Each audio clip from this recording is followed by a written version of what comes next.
Nakapamayaiwang at malakas na nagsabi. Elder ng sangay ng Wuji sect. Si Liu Yishu. Espesyal na naparito para hilingin sa mansyon ng City Lord na ibigay ang mga tao. Creak. Bumukas ang malaking pinto ng mansyon. Lumabas ang Kapitan Wu. Itinuro ang kamay sa kanila para pigilan at mag-anunsyo. Utos ng City Lord. Inaanyayahan silang manatili dito bilang bisita sa loob ng 3 araw. Ang mga walang kaugnayan ay hindi dapat manggulo. Pagkatapos ng 3 araw, bahala na kayo. Nagkagulo ang mga kultibador sa likod ni Liu Yishu. Isa sa kanila ang sumagot. Walang hiya. Sumunod din ang matabang katabi. Isang maliit na City Lord lang. Nangangahas na maging arogante. Nagalit ang isa pang lalaki. Alam mo ba ang kahihinatnan ng pagkakasala sa aming Wuji sect? Galit na lumingon si Liu Yishu sa likod. Sumigaw. Tumahimik. Natakot ang mga disipulo sa likod. Hindi nang ahas magsalita. Tumingin si Liu Yishu kay Kapitan Wu na papasok na. Sinabi, sige, sabihin mo kay Chi Fengshan. Maghihintay kami ng 3 araw. Sabihin mo rin sa kanya na alagaan niya ang sarili niya. Malamig na tumalikod papasok si Kapitan Wu. Hindi sumagot. Pagkatapos ay malakas niyang isinara ang pinto. Hindi na siya pinagsalita pa. Nagbulungan ang mga disipulo sa likod. Nagtataka, Elder, bakit tayo natatakot sa isang maliit na City Lord? Naningkit ang mga mata ni Liu Yishu. Mukhang masama ang balak at sumagot. Si Chi Fengshan, hindi kasing simple ng iniisip ninyo. Naningkit ang mga mata niya na parang bala. Nagpatuloy, kung hindi kinakailangan, ayoko ring galitin si Chi Fengshan. Sa sandaling ito, nakapikit si Su Chen na nakadekwatro. Magkadikit ang mga kamay. Naglalabas ng asul na enerhiya ang katawan. Sa harap niya ay may 4 na clone din. 2 clone niya at 2 clone ni Li Wuzhuang. Tiningnan niya ang 4 na clone at sinabi, maituturing na tapos na. Ngayon ay itataas ko ang aking lakas. Kung hindi, walang paraan para kontrolin ang Phantom Shadow Clone. Kumuha siya ng 5 tableta at sinabi, ang natitirang tableta ng pagpapataas ng yuan ay pwedeng gamitin para itaas ang cultivation. Pagkatapos, direktang inihagis ni Su Chen ang lahat ng 5 tableta sa bibig niya. Pagkalunok ng 5 tableta, hindi mabilang na marahas na enerhiya ang lumipad pataas sa ulo niya. Na nagpatulala sa kanya sa gulat. Sa sandaling ito, pumikit siya. Iniisip, hindi pwedeng sayangin ang ganito karaming enerhiya. Mabilis na sipsipin. Na-activate ang kritikal na enerhiya ng 15x na beses. At na-activate ang kritikal na pagsipsip ng 20x na beses. Pumasok si Li Wuzhuang. Nakita ang eksena at tahimik na nagtanong sa sarili. Baliw na pag-inom ng gamot para mapataas ang cultivation. Pero wala man lang epekto. Hindi kaya talaga siyang isang makapangyarihang nilalang na muling nabuhay. Nanlaki ang mga mata niya. Sumandal sa baba at nag-isip. Teka, kung totoo ito. Kung gayon ang lagi niyang pagtabi sa akin at pagpayag na ihatid ako pabalik sa sekta. Hindi kaya dahil, makalipas ang ilang sandali, pagkatapos magsanay, iminulat niya ang mga mata at huminga ng malalim. Napapalibutan pa rin ng asul na usok ang katawan. Itinaas niya ang kamay at ngumiti ng may kasiyahan. Ikatlong antas ng pagtatatag ng pundasyon. Ang pagkontrol sa mga Phantom Shadow Clone na ito ay siguradong walang problema. Pagkatapos ay ibinaba niya ang isang paa mula sa kama. Itinaas ang daliri sa langit. Tiningnan si Li Wuzhuang at sinabi, maghanda ka. Lumingon siya at tiningnan ng diretso si Li Wuzhuang. Ngumiti at sinabi, ngayong gabi, aalis tayo sa mansyon ng City Lord. Gabi na sa labas ng mansyon ng City Lord. Ang mga disipulo ng Wuji sect ay seryoso pa ring nagbabantay. Biglang napansin ng isang disipulo sina Su Chen at Li Wuzhuang na lumilipad palabas ng mansyon. Agad siyang tumapak sa lupa at tumalon. Sumigaw sa iba, hulihin sila. Nagngalit ang ngipin ni Liu Yishu. Itinutok ang kamay at bumuo ng lilang enerhiya sa gitna ng palad. May hinanakit na umungol. HMPH, pagkatapos ay sumugod na parang kidlat. Lumipad pa itaas, patungo kina Su Chen at Li Wuzhuang. Sinabi niya, gusto pang manlinlang, kahit napaparating ang kanyang malakas na atake. Hindi lumaban o umiwas sina Su Chen. Agad silang dalawa na tinamaan. Sumigaw ang mga disipulo sa ibaba. Iyon ay Phantom Shadow Clone. Sa gitna ng puting usok, unti-unting naglaho ang mga clone ni Su Chen at Li Wuzhuang. Nang makita ito ni Liu Yishu, kumunat ang mukha. HMPH. Munting panlilinlang. Nangangahas pang lokohin ako. Pagkasabi nito, nasa postura pa rin siya ng pakikipaglaban. Nakita na naman niya ang dalawa pang sina Su Chen at Li Wuzhuang na lumilipad palabas ng mansyon. Sa pagkakataong ito, mas naging alerto siya. Nagngalit ang ngipin at sinabi, HMPH, tingnan ko kung gaano karami pa ang Phantom Shadow clone mo. Agad siyang hindi nag-atubiling nagpakawala ng isa pang atake. Patungo sa kanilang dalawa at sumigaw. Bahagyang ngumiti si Su Chen nang may malamig na paghamak. Ipinag-cross ni Su Chen ang dalawang kamay. Puno ng tunay na chi ang katawan. Malamig ang mga mata na tumingin pataas. Iniisip, tingnan natin kung paano mo ito haharangen. Agad, na-activate ang kritikal na bilis ng Phantom Shadow clone ng 15x na beses. Ang dalawang clone pagkatapos ma-activate ang kritikal na tama ay lumipad na parang hangin pasulong. Sakto nang lumipad pataas ang atake. Maliksing naghiwalay ang dalawang clone at madaling nakaiwas. Nang makita ito, nanlaki ang mga mata ni Liu Yishou sa pagtataka. Napabulalas. Sa sandaling ito, itinuro niya silang dalawa. Malakas na nagutos sa mga disipulo. Sila ang totoong katawan. Habulin ninyo para sa akin. Hawak pa rin ni Su Chen ang mga kamay na nakapros sa harap. Sumulyap at naisip, tama nga ang hula ko. Ang Phantom Shadow clone na gawa sa aking enerhiya ay ako rin ang kumokontrol. Kaya pwedeng ma-activate ang kritikal na tama ng Phantom Shadow clone. Si Li Wuzhuang sa tabi ay pinagpapawisan. Iniisip, nalinlang na ba ang mga taga-pumikit siya at lumingon sa ibang direksyon. Nag-isip pa, huwag mo nang sabihin ang pagkontrol sa mga Phantom Shadow clone na kasing galing nito. Pagkatapos mag-isip, lumapit siya kay Su Chen at nagsabi, mabilis tayong tumakas mula sa lungsod ng Chiyon. Nakapikit pa rin si Su Chen at sumagot sa kanya. Hindi. Ang Phantom Shadow clone na umalis sa kontrol ko ay pinakamatagal lang makakapag-delay sa kanila ng kalahating oras ng insenso. Kapag na-booking, tiyak na makaka-react sila. Tiningnan ni Li Wuzhuang ang kamay ni Su Chen na puno ng enerhiya ng may pag-aalala. Kung gayon, ano ang gagawin natin? Biglang sumagot si Su Chen. Pumunta sa Jubao Pavilion. Nang marinig ito, nanlaki ang mga mata niya. Hindi maintindihan kung ano ang nangyayari habang nakatingin kay Su Chen. Ngumiti si Su Chen. Nag-iisip ang mga mata at sinabi, lahat ng ito ay dahil sa kanila. Gusto kong bigyan sila ng isang sorpresa. Sa Jubao Pavilion, tahimik ang kapaligiran. Sa loob ng Jubao Pavilion, isang matabang lalaki ang nakasandal sa baba. Nakaupo at naiinip na nagsabi, hindi ko akalain na ang pagkatao pala ng dalagang iyon ay apo ng dakilang elder ng Chen Yuan sect. Sayang lang hindi natin sila nahuli. Kung hindi, yayaman na sana tayo. Biglang binuksan ni Su Chen. Kasama si Li Wuzhuang sa likod. Ang pinto at pumasok, malakas na sumigaw. Hindi pa huli ang lahat ngayon. Ngumiti siya ng malapad at sinabi sa kanila, subukan kaya ninyo. Natakot ang matabang lalaki. Namutla ang mukha, malakas na sumigaw. Kakayo, hindi ba kayo nagtatago sa mansyon ng City Lord?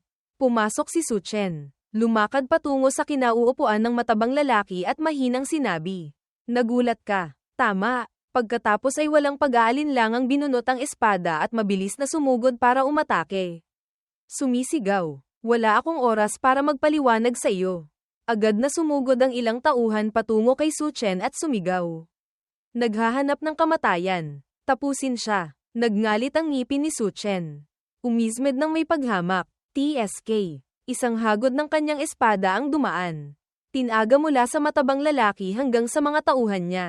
Na hindi sila binigyan ng pagkakataong lumaban. Pagkatapos ay malakas niyang sinabi. Ganito lang kaliit na cultivation. Nangangahas pa kayong gumawa ng mga bagay tulad ng pagpatay. Pagnanakaw. Na-activate niya ang kritikal na ani ng 3x na beses. Patuloy niyang inihagis ang mga tableta at mga bote sa loob ng supot na tela. Pagkatapos mangolekta, tumayo siya sa harap ng mga tauhan na nakahandusay sa lupa. Itinaas ang supot ng mga gamit at malakas na sinabi, sige, halos nakuha ko na lahat ng gamit nila. Kumuha siya ng isang tableta mula sa supot at masayang nagulat. Ito ang pinakamataas na kalidad na tableta ng detox. Tinawag niya si Li Wuzhuang at dahan-daang inabot para isubo sa kanya. Masayang sinabi, nga, pagkalunok ni Li Wuzhuang ng tableta. Agad siyang nagtanong, kumusta ang epekto? Dahil sa pag-activate ng kritikal na epekto ng detox ng 10x na beses. Naglabas ng asul na tunay na chi ang katawan niya na ikinagulat ni Su Chen. Tapos sinabi niya, halos na ibalik na. May kaunti na lang lason na hindi pa natatanggal. Itinaas ni Su Chen ang kamay. Mukhang nataranta at nagtanong, Li Wuzhuang, ikaw pala ay nasa 3 antas na ng gintong ubod. Ilang taon ka pa lang. Ipinag-cross ni Li Wuzhuang ang mga braso. Ngumiti ng may pagmamalaki at sumagot, syempre, ako ang pinakamalakas na henyo sa sekta. Pagkasabi nito, biglang nanlaki ang mga mata niya. Sumulyap na parang may naalala. Lumingon siya sa ibang direksyon. Hindi tiningnan si Su Chen. Nagpatuloy, syempre, maliban sa isang halimaw na tulad mo. Nang makita ni Su Chen na maayos ang paggaling niya, binunot niya ang espada. Nagpatuloy, mabuti, kung naibalik mo na ang iyong cultivation. Nagpakita ng lakas si Su Chen. Itinutok ang espada paitaas. Naglabas ng isang haligi ng gintong liwanag.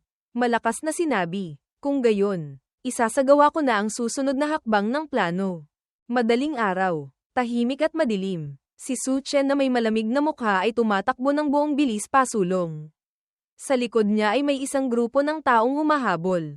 Kailangang tumakbo ng mabilis. Kung mahuhuli, tiyak na magiging napakakomplikado. Si Liu Yishou ay mabilis na sumusunod sa likuran. Puno ng determinasyon ang mukha.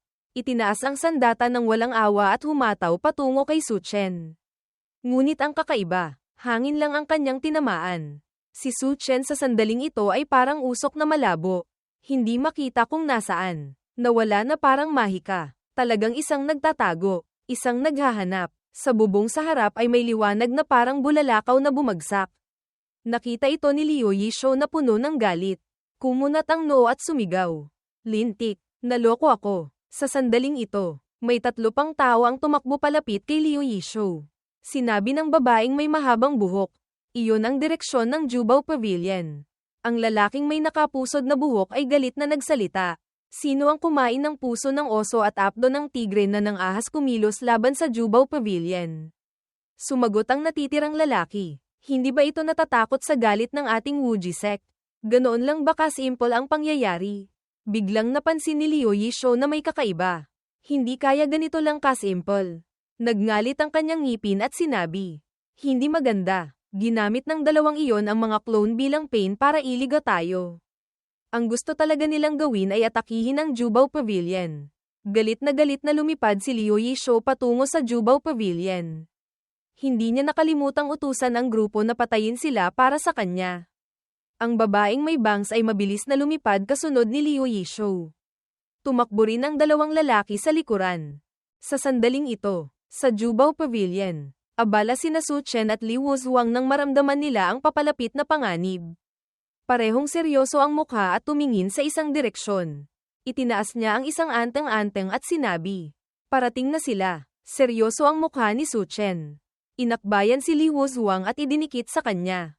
Itinaas ang anteng-anteng at binigkas ang dasal, pinakamataas na kalidad na talisman ng pagtatago. Nahihiyang namula si Li Wuzhuang habang nakadikit kay Su Chen. Magkatabi silang nakatayo, naglalabas ng kulay gintong liwanag. Agad na activate ni Su Chen ang kritikal na pagtatago ng 20x na beses. Sakto lang pagkatapos maghanda, binuksan ni Liu Yishou at ng 3 tauhan niya ang pinto at tumakbo papasok. Mabilis sila at medyo natataranta. Ngunit mabuti na lang at mabilis na nagamit ni Su Chen at Li Wuzhuang ang pinakamataas na kalidad na talisman ng pagtatago. Kaya para silang hangin sa mata ng grupo ni Liu Yishou. Magkadikit silang dalawa. Matatalim ang mga mata na nakamasid sa kilos ng grupo. Dumaan lang sa tabi nila ang 4 na sina Liu Yishou nang hindi namamalayan. Matapos maghalughog at mag-inspeksyon ang grupo ni Liu Yishou sa lahat ng dako. Napansin na wala ng iba. Agad na nagulat ang lalaking may nakapusod na buhok sa elder. Patay na lahat ang mga tao ng Jubao Pavilion. Nahalughog na ang buong lungsod.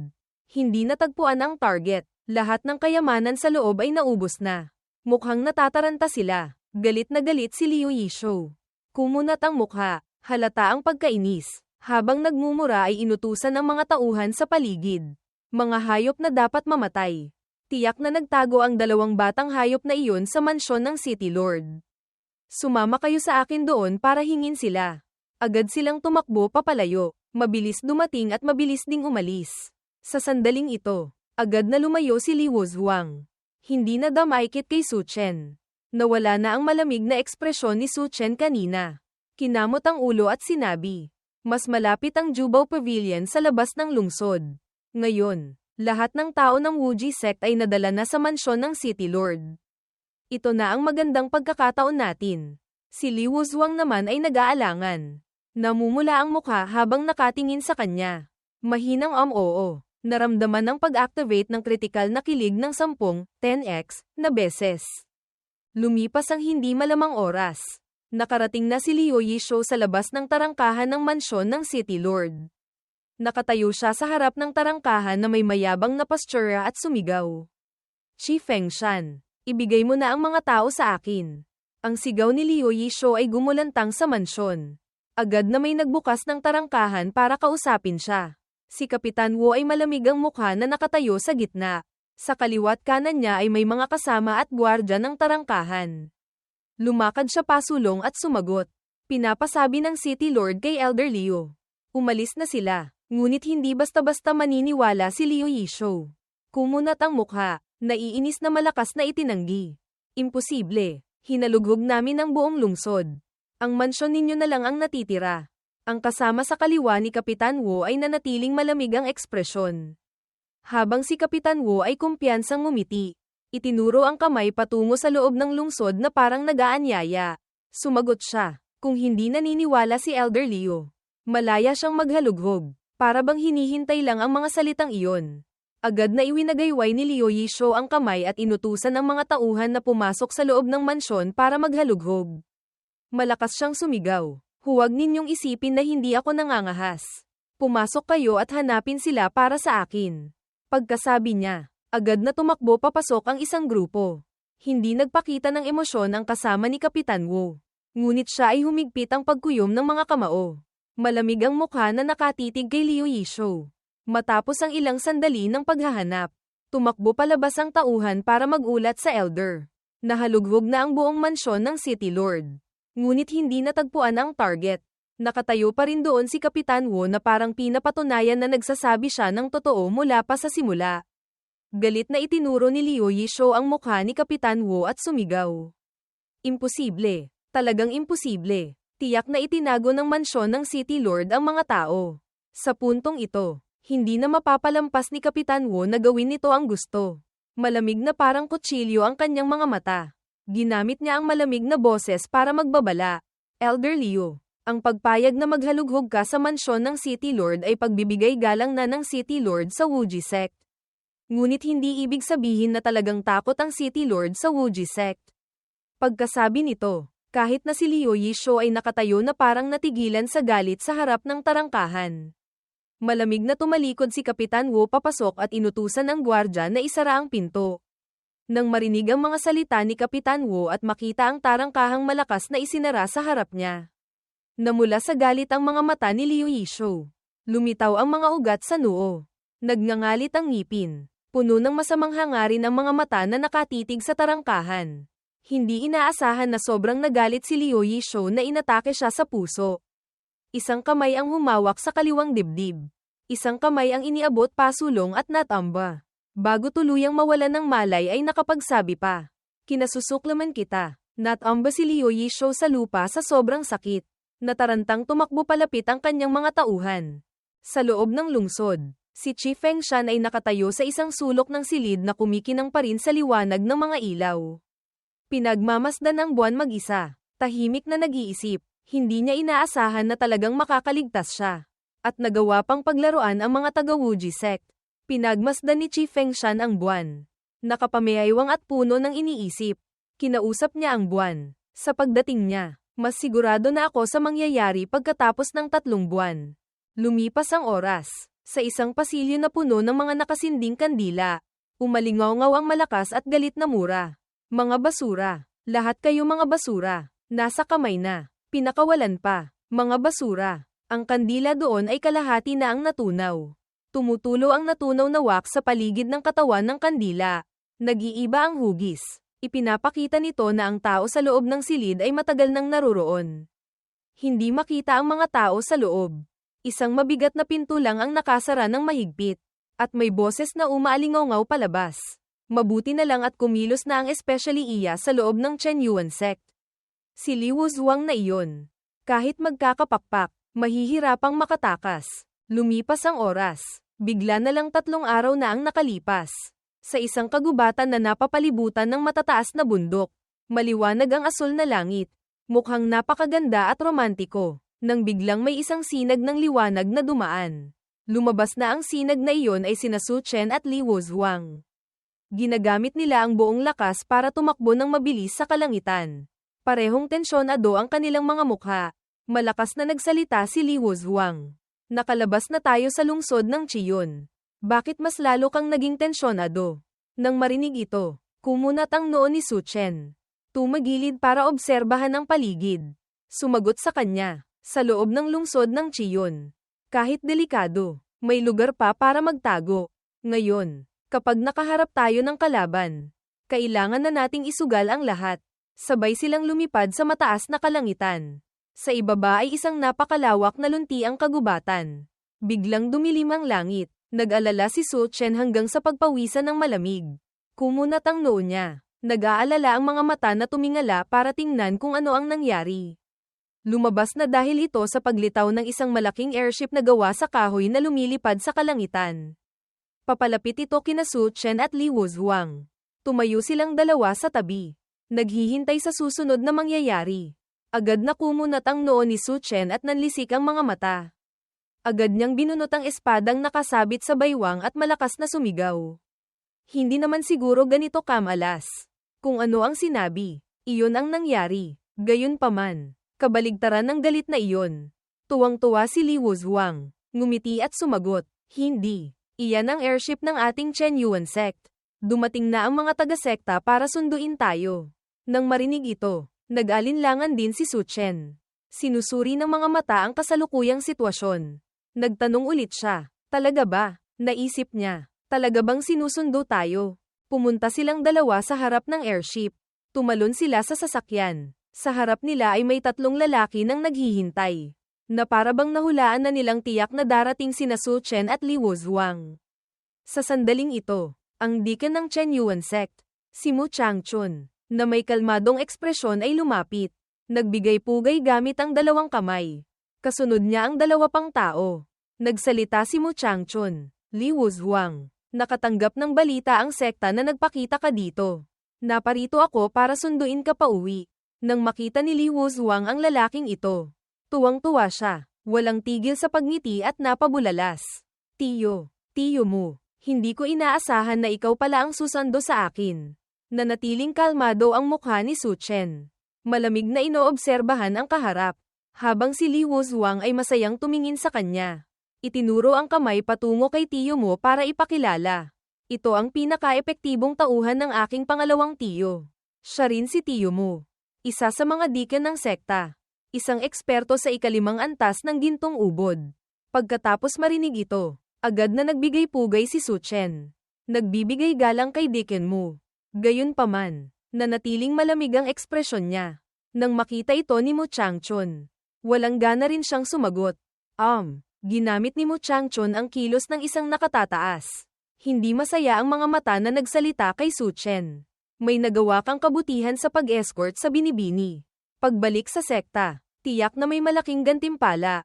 Kay Su Chen ay malamig at walang pakialam ang traitor. Ngunit paglingon kay Li Wuzhuang, agad na nagbago ng kilos si Mu Changchun.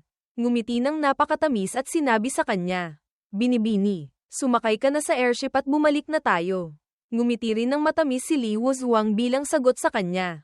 Pinangunahan niya sina Li Wuzhuang at Su Chen papunta sa isang marangyang silid. Pagkatapos noon, ginamit ni Mu Changchun ang seryoso at malamig na tono para sabihin kay Su Chen. Ang iyong katayuan ay walang karapatang pumasok sa itaas na silid. Pwede ka lang magpahinga sa silid kasama ng ibang mga disipulo. Naguluhan si Su Chen ngunit tinanggap ang pag-aayos niya. Ngunit hindi inaasahan na kumunat ang noo ni Li Wuzhuang.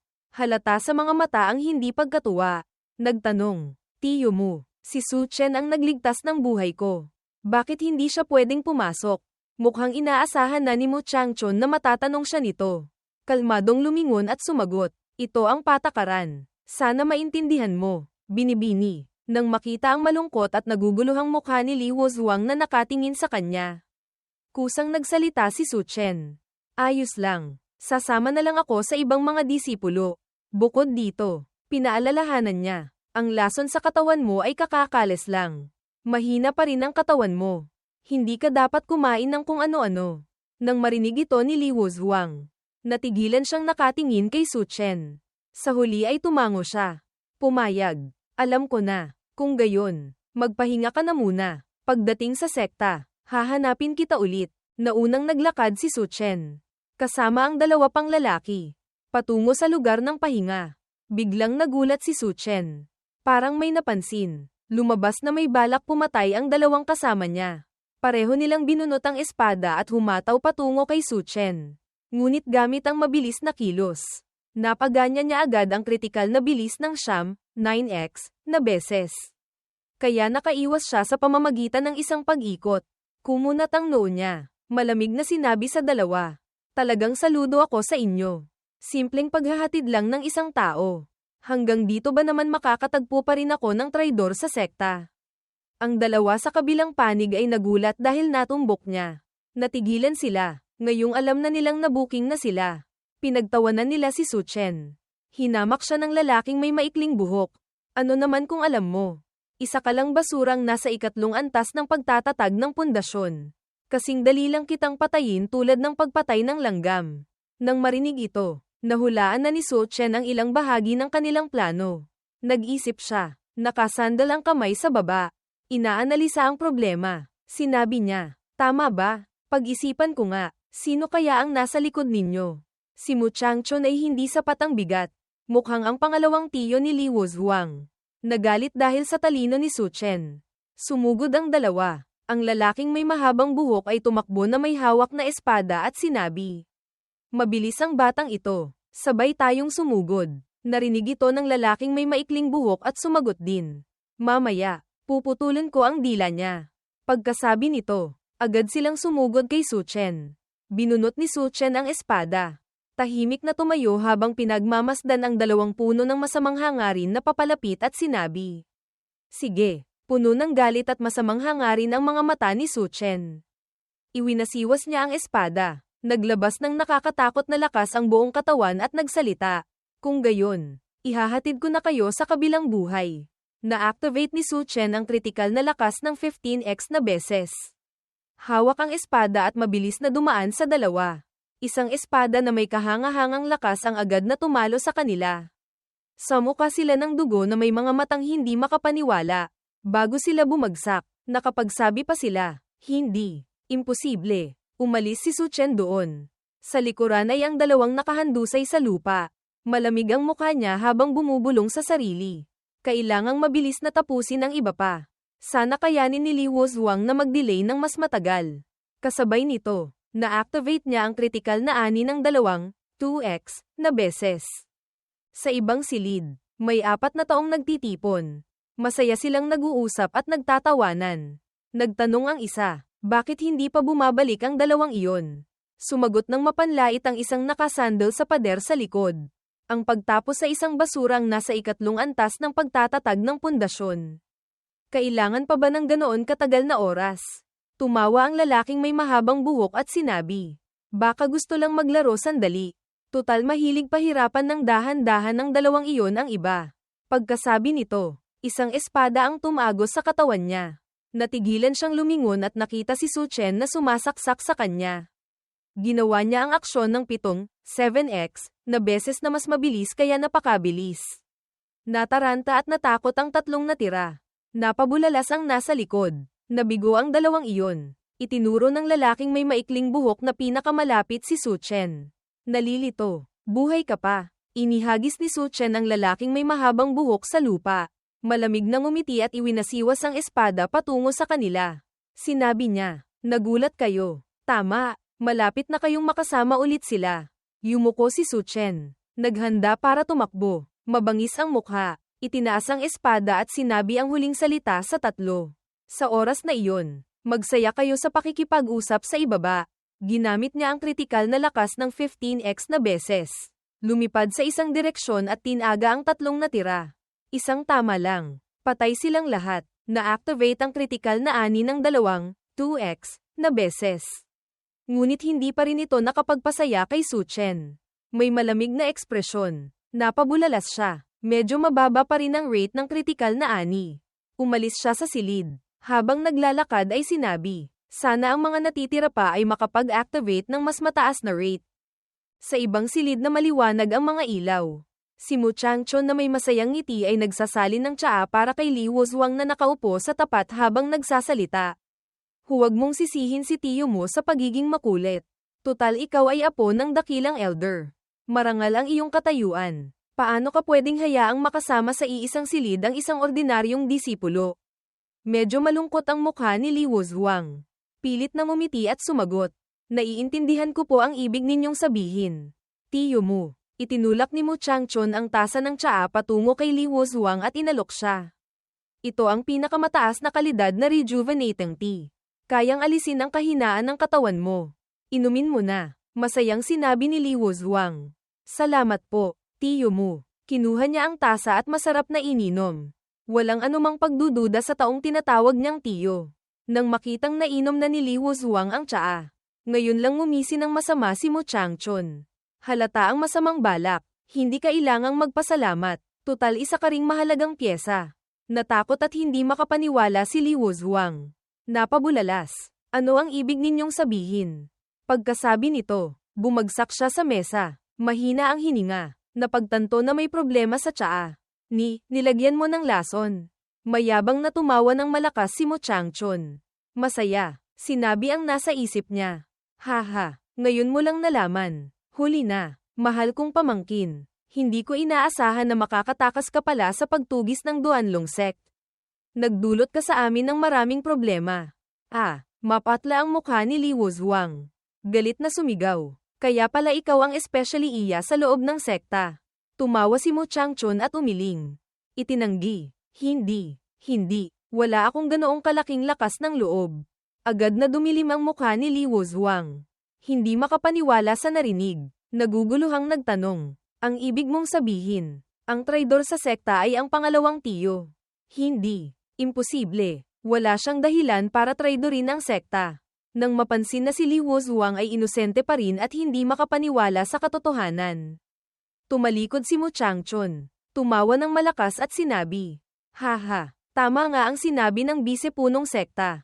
Ikaw at ang ama mo ay parehong hanggal. Pero ang halaga ng paggamit sa isang hanggal ay talagang napakalaki. Galit na sumigaw si Li Wuzhuang. Huwag kayong magsaya. Darating si Su Chen para iligtas ako. Ngumisi ng masama si Mu Changchun. Mayabang na sinabi, ang sinasabi mo ba ay ang basurang nasa ikatlong antas ng pagtatatag ng pundasyon na nag-escort sa iyo? Siya ngayon, baka isa ng bangkay. Haha, sa sandaling ito, isang boses mula sa labas ng pinto ang kumuha ng atensyon ni Mu Changchun. Talaga ba? Sayang at binaygo kita. Marahil ito ang eksenang hinihintay ni Li Wuzhuang kanina pa. Lumitaw si Su Chen sa pinto na may kumpiyansang ngiti. Malamig ang mukha, hawak pa rin ang espada. Mukhang napakakumpiyansa na may halong kaunting yabang. Nagulat si Mu Changchun. Hindi makapaniwala sa nakikita. Sinabi niya, ikaw, buhay ka pa. Mukhang minamaliit kita. Gayunpaman, ngumisi pa rin siya ng may paghamak. Isang nasa ikatlong antas ng pagtatatag ng pundasyon. Anong klaseng kakayahan ang meron ka? Isa ka lang langgam. Ngunit pagkasabi nito, natigilan siya. Nanlaki ang mga mata nang marinig si Li Wuzhuang na tinamaan na ng lason na nagsalita. Kung gayon, idagdag mo ako. Natarante siya. Puno ng pawis ang mukha. Lumingon na hindi maintindihan at malakas na sumigaw. Hindi ba tinamaan ka na ng lason? Hindi kaya nagkukunwari ka lang. Imposible. Malinaw na ininom mo ang rejuvenating soup. Lumapit si Li Wuzhuang sa tabi ni Su Chen. Nagtinginan silang dalawa at ngumiti. Sinabi niya, dapat pasalamatan si Su Chen dito. Siya ang nagpaalala sa akin tungkol sa lason noon.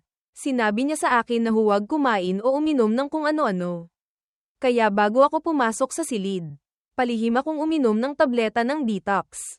At saka pagkatapos kong inumin ang rejuvenating soup, Agad kong ginamit ang espiritual na lakas para ilabas ito. Lumabas na totoo ang pagod sa mukha niya noon. Dahil kailangan niyang gumamit ng lakas para ilabas ang lason. Sa sandaling ito, nagpakita ng galit na mukha si Li Wuzhuang. Matalim ang mga mata na nagpatuloy sa kwento. At ang pakikipag-usap ko sa iyo ng matagal ay para lang bigyan ng oras si Su Chen. Ginamit niya ang kanyang lakas. Nagniningning ang buong katawan na naglalabas ng apoy ng lakas. Ang galit at determinasyon ay nagpalakas sa kanya ng higit kailanman. Sumigaw siya, ngayon, aalisin ko ang salot para sa sekta. Hindi pa rin natatakot si Mu Changchun. Ngumiti siya ng mabangis, ginamit ang lakas at sumagot. Haha, sa pamamagitan ninyong dalawa, gusto ninyo akong patayin. Dati, dahil sa pagtawag mo sa akin ng tiyo. Gusto pa sana kitang tratuhin ng mas mabuti. Ngayon mukhang kailangan mo lang tikman ng kaunting paghihirap. Ginamit niya ang lakas ng kadiliman. Itinulak ang kamay ng malakas patungo kay Li Wuzhuang na nakatayo sa tapat. Sa sandaling ito, nagniningning ang buong katawan ni Li Wuzhuang. Ginamit ang dalawang kamay para gamitin ang lakas. Puno ng kumpiyansa ang mga mata na sumigaw. Pianisil. Ang lakas na hugis bulaklak niya ay tumama sa masamang lakas. Lumikha ng malaking pagbangga ang dalawang panig. Sayang at masyadong malakas ang lakas ni Mu Changchun. Naitulak si Li Wuzhuang paatros. Nasaktan siya ngunit hindi bumagsak. Mayabang na tumawa ang lalaki. Malakas na sinabi, sino ang nagbigay sa iyo ng kumpiyansa na matatalo mo ako? Gamit ang katawan mong lumaki sa yaman. Ngunit nakalimutan ni Mu Changchun na nandyan pa si Su Chen. Ngayon ay nasa likod na niya ito. Ginagamit ang espada na may 7x na beses na bilis para sumaksak sa kanya. Talagang magaling siya. Agad niyang napansin. Masama ang mga mata. Nagngangalit ang ngipin sa galit. Napabulalas siya. Agad siyang lumingon. Itinulak ang isang masamang lakas patungo kay Su Chen. Sinabi ni Mu Changchun, hindi alam ang buhay at kamatayan. Mabilis na tumalon si Su Chen. Iwinasiwas ang espada patungo kay Mu Changchun. Napakalakas ng espada ngayon, dahil sa pag-activate ng kritikal na lakas ng 13x na beses. Bumabangga ito sa masamang lakas. At naitulak ng espada ang lakas ni Mu Changchun. Sumugod si Su Chen patungo sa kanya. Tumusok ang saksak diretso sa braso niya nang walang pag-aalinlangan. Nanlaki ang mga mata ni Mu Changchun. Hindi makapaniwala habang tinitingnan ang punit niyang manggas. Talagang nataman siya. Ang galit at kahihiyan ay nagdulot sa kanya ng matinding galit. Humigpit ang pagkuyom ng dalawang kamao. Ginamit ang buong lakas. Sumugod patungo kay Su Chen at malakas na sumigaw. Hayop, isang malaking lakas na hugis kamao ang mabilis na sumugod kay Su Chen. Malinaw na nailabas ang kabaliwan ni Mu Changchun.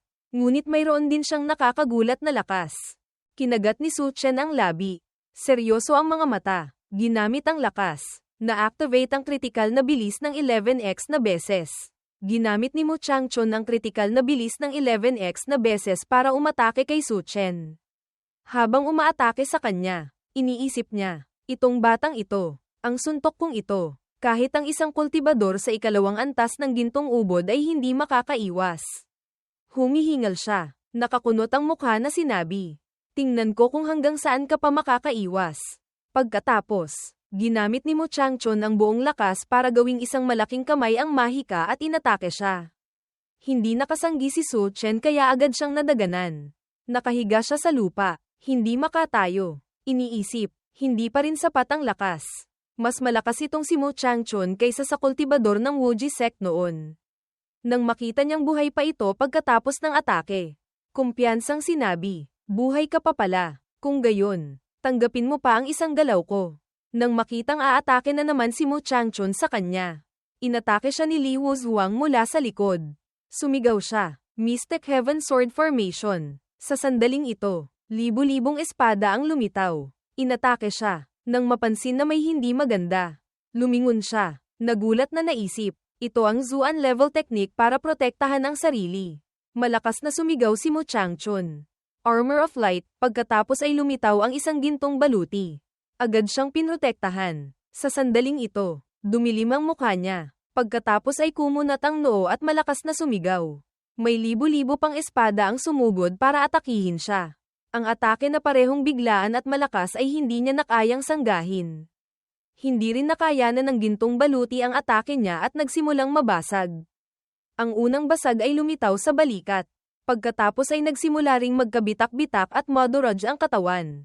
Sa huli, hindi na nito nakayanan at nadurage ito sa maliliit na piraso. Tinamaan siya ng lakas ng malakas na atake at tumilapon sa pader. Gumawa ng malakas na ingay. Si Su Chen na nakahiga sa lupa ay humanga sa kanya nang masaksihan ang eksena. Naisip niya, ito pala ang lakas ng Zuan level technique. Mukhang kailangan ko ring matuto ng ilang malalakas na teknik sa hinaharap. Kung hindi, magiging dehado ako sa laban. Biglang tumawa si Mu Changchun. Haha, ang tawa niya ay nagpagulat sa kanilang dalawa ni Li Wuzhuang. Hindi maintindihan kung ano ang nangyayari. Tumayo siya. Habang tumatawa ay sinabi, sayang, ang iyong Mystic Heaven Formation ay hindi kayang basagin ang aking gintong ubod. Sa huli, ako pa rin ang nanalo. Bigla, umiral ang lason sa katawan niya na naging dahilan para hindi na siya makapagpatuloy sa pakikipaglaban. Napaluhod siya. Habang umuubo ay sinabi niya, ang taong ito, tapos lumingon siya kay Su Chen. Nagsalita, Su Chen, sa iyo na lang ako aasa. Tumayo siya. Hawak sa kamay ang mga tabletang nagpapalakas. Ngumisi at sinabi, walang problema. Pagkatapos ay isinubo niya lahat ng tableta. Biglang tumaas ng nakakagulat ang lakas ni Su Chen. Na-activate ang kritikal na pagpapagaling ng 13x na beses. Na-activate ang kritikal na pagbawi ng espiritual na lakas ng 8x na beses. Kumpiyansa siyang ngumisi. Hinahamon si Mu Changchun. Halika, ang kalaban mo ay ako. Sa sandaling ito, galit na nagngalit ang ngipin nito at sumugod sa kanya. Itinaas niya ang kamao at sumigaw. Munting walang alam. Uminom lang ng ilang tableta. Gusto mo na akong talunin. Ginamit niya ang kritikal na blink ng 25x na beses para maiwasan ang atake nito. Patuloy pa ring sumisigaw si Mu Changchun. Hindi pa tapos. Hindi rin nag-atubiling sumagot si Su Chen. Halika, walang nagpapatalo sa kanilang dalawa. Walang tigil na umaatake sa isa't isa. Na-activate ang kritikal na blink ng 9x na beses. Na-activate ang kritikal na blink ng 14x na beses. Tapos magkatalikod silang dalawa. Walang gustong magpatalo. Sa sandaling ito, isang abiso ang umalingaw-ngaw. Na-activate ang kritikal na blink ng 22x na beses. Ginamit niya ang buong lakas para sumuntok sa kanya. Dumaplis ang suntok sa mukha niya na muntik na siyang mapahamak. Ngayon, na may kamaong napapalibutan ng itim na liwanag. Galit na sumigaw ito, munting hayop. Kung may kakayahan ka, huwag kang umiwas. Hindi nagalit si Su Chen. Bagkos ay inasar pa siya pabalik. Sinabi niya, hindi ito tinatawag na pag-iwas, kundi pagpapasyal ng aso. Naisip niya, tama nga, ang Zuan level technique ni Li Wuzhuang. Kahit hindi siya napatay, nagdulot ito sa kanya ng malaking pinsala. Halatang bumaba ang lakas niya. Nang tawagin siyang aso, sobrang nagalit si Mu Changchun at sumigaw. Munting hayop na dapat mamatay. Tiyak na tatadterin kita ng pinong-pino. Dark Nether Prison. Isang kubiko ang lumitaw. Ikinulong silang dalawa sa loob. Si Li Wuzhuang sa ibaba ay nagpaalala sa kanya. Su Chen, mag-ingat ka. Ang Dark Nether Prison ay walang tigil na liliit ang espasyo. At saka, kung walang cultivation sa gintong ubod, hindi ito kayang basagin.